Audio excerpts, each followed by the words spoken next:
সাধারণত ফেব্রুয়ারি বা মার্চ মাসে মহাশিবরাত্রি তিথি পড়ে। এবছর তথা 2024 সালে 8ই মার্চ রাত 7:58 থেকে 9ই মার্চ সন্ধ্যা 5:41 পর্যন্ত থাকবে মহাশিব চতুর্দশী তিথি।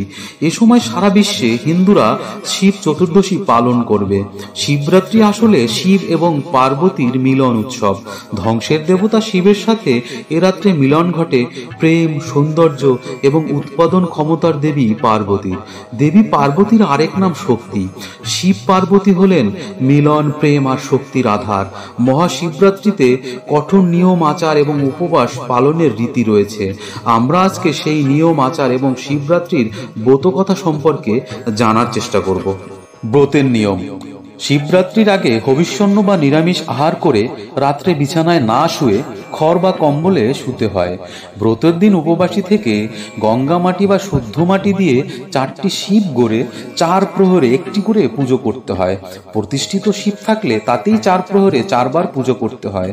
প্রথম প্রহরে দুগ্ধ দ্বারা, দ্বিতীয় প্রহরে দধি দ্বারা, তৃতীয় প্রহরে ঘৃত দ্বারা এবং চতুর্থ প্রহরে মধু দ্বারা স্নান করাতে হয়।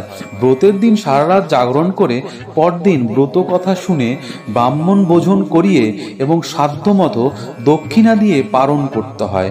ব্রতের উপকরণ: গঙ্গা মাটি বা শুদ্ধ মাটি, বিল্বপত্র, গঙ্গা জল, ফুল, দুগ্ধ, দধি, ঘৃত, মধু ও কলা।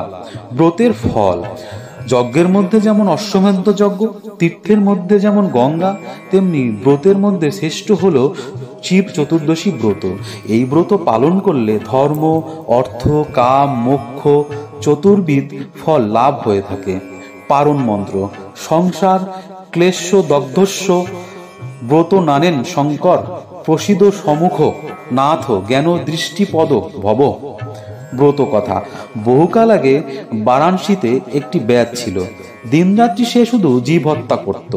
একদিন ব্যাধ শিকার করতে গিয়ে অনেক পশু পক্ষী মেরে সন্ধ্যা ঘনিয়ে আসতেই বাড়ির দিকে রওনা হলো।